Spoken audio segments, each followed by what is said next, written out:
أهلا بيكم في فيديو جديد من كورس الاقتصاد. النهاردة هنتكلم عن موضوع مثير للجدل، وهو هل الناتج الإجمالي المحلي للجي دي بي مقياس كامل أو بدون عيوب لما نيجي نقيس النشاط الاقتصادي؟ في ناس كتير بتعتمد على الناتج الإجمالي المحلي كأهم مؤشر للنشاط الاقتصادي في أي بلد، لكن هل هو فعلا كافي؟ الحقيقة إن في جدال كبير حوالين الموضوع ده. في اللي بيقول إن الناتج الإجمالي المحلي مش بيقدر يعبر عن كل حاجة في الاقتصاد، وفي اللي بيشوف إن هو أداة قوية جدا لتقييم النمو الاقتصادي. في الفيديو ده هنعرف سوا إيه هي العيوب اللي ممكن تكون موجودة فيه، وإزاي ممكن نعتمد على مؤشرات تانية تكمل الصورة وتدينا نظرة أشمل عن حالة الاقتصاد. تابعونا علشان نتعرف أكتر على الموضوع ونعرف رأي الخبراء في الجدال ده إيه. خليكم معانا.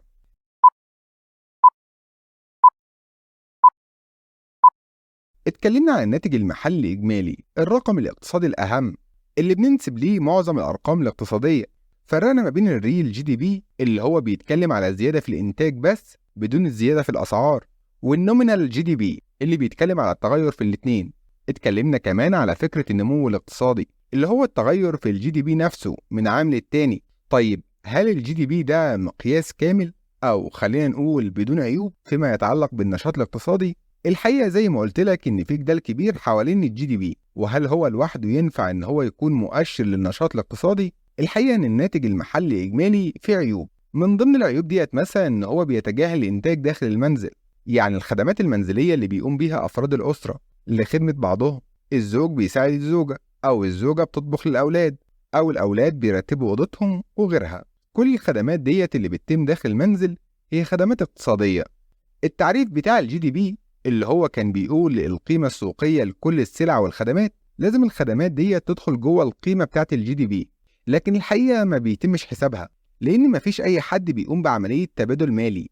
محدش بيدي لحد من الأسرة فلوس علشان يقوم بعملية الطبخ أو عملية ترتيب الغرفة إلى آخره، والرقم ده ممكن يبقى كبير. يعني في أحد التقديرات لوزارة التخطيط المصرية سنة 2019 إن الخدمات المنزلية بتساوي تقريبا سبع الناتج المحلي الإجمالي المصري، لكن الحقيقة إن الجي دي بي بيفشل في وضع سعر ولا في تقدير هذا النوع من الخدمات.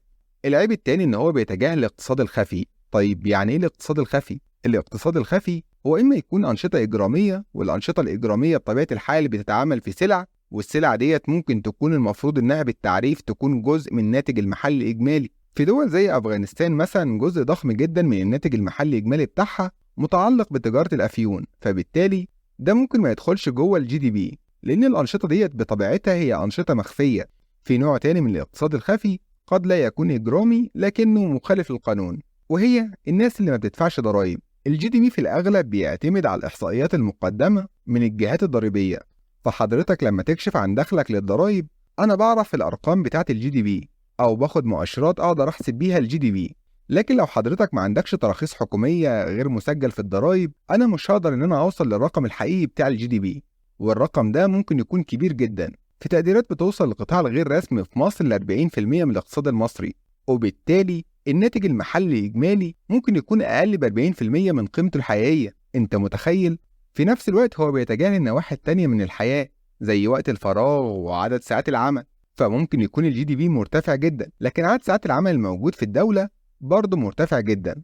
وعلى فكرة العكس ممكن يكون صح، في بعض الدول عدد ساعات العمل فيها مرتفعة على الرغم ان الجي دي بي فيها ما هوش الأعلى في العالم، فبالتالي هو بيتجاهل نواحي تانية من الحياة غير الإنتاج بس، وده من ضمن عيوب. في عيوب تانية متعلقة بإنه بيتجاهل الخدمات الصحية ومتوسط العمر. يعني على سبيل المثال في دول كتير جدا الرعاية الصحية فيها متدنية على الرغم ان الجي دي بي بتاعها عالي جدا.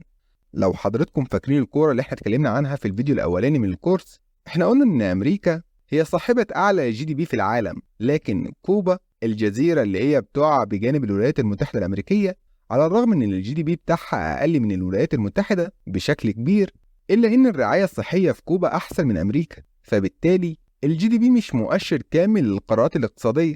فبالتالي بتظهر بعض المؤشرات الأخرى المكملة للجي دي بي، لكن على الرغم من كده فهو مؤشر مهم بيتم استخدامه في القرارات الاقتصادية وفي قرارات العمل وقرارات الحياة. وتعال نشوف ازاي. زي ما قلنا ان الجي دي بي هو المؤشر الاقتصادي الأول فيما يتعلق بالنشاط الاقتصادي. طيب حضرتك لو انت بتقرا الأخبار ولقيت ان التوقعات ان الجي دي بي هيزيد، يبقى كده ده تأثيره ايه على قراراتك في العمل والحياة؟ معنى كده ان اللي جاي أفضل، والنشاط الاقتصادي هيزيد، ودي فرصة كويسة جدا لبدء مشروع. لأن علشان تنتهز الفرصة في النشاط الاقتصادي ده بيأكد لك على إن لو أنت بتدور على إن أنت تبيع أصل من الأصول، إن السوق بتاعك بيكبر.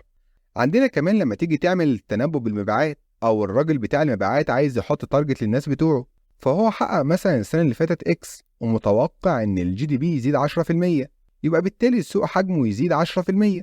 يبقى أقل حاجة خالص إن المبيعات بتاعته هي كمان تزيد 10%، لأن حجم السوق وحجم الدخول زادت 10%، فبالتالي هو كمان لازم يزيد، وإلا هيبتدي ينكمش، لأن الاقتصاد بيكبر وهو بيكبر بنسبة أقل، أو حتى لو هو عمل نفس النسبة فبالتالي هو بيبدأ ينكمش. الدول اللي بتتميز بارتفاع الناتج المحلي إجمالي دي دول مغرية جدا للاستثمار. لو حضرتك من الناس اللي بتدور على الفرص الاستثمارية سواء في البورصات أو في العملات، فالدول اللي فيها نمو اقتصادي سريع هي دول مغرية لعملية الاستثمار، اللي فيها الجي دي بي بينمو بسرعة، فبالتالي أصولها هي كمان أسعارها بتنمو بسرعة، والثقة فيها بتنمو بسرعة، والعوائد على الاستثمار بتاعتها كمان بتزيد. الجي دي بي هو الرقم الأهم في الاقتصاد الكلي اللي بينسب إليه كل الأرقام الاقتصادية، وهو اللي بيحدد مستوى المعيشة في الدول. الريل جي دي بي أو الناتج المحلي الإجمالي الحقيقي هو اللي بيحدد النمو في الكميات بس، والاسمي بيحدد النمو في الكميات والأسعار.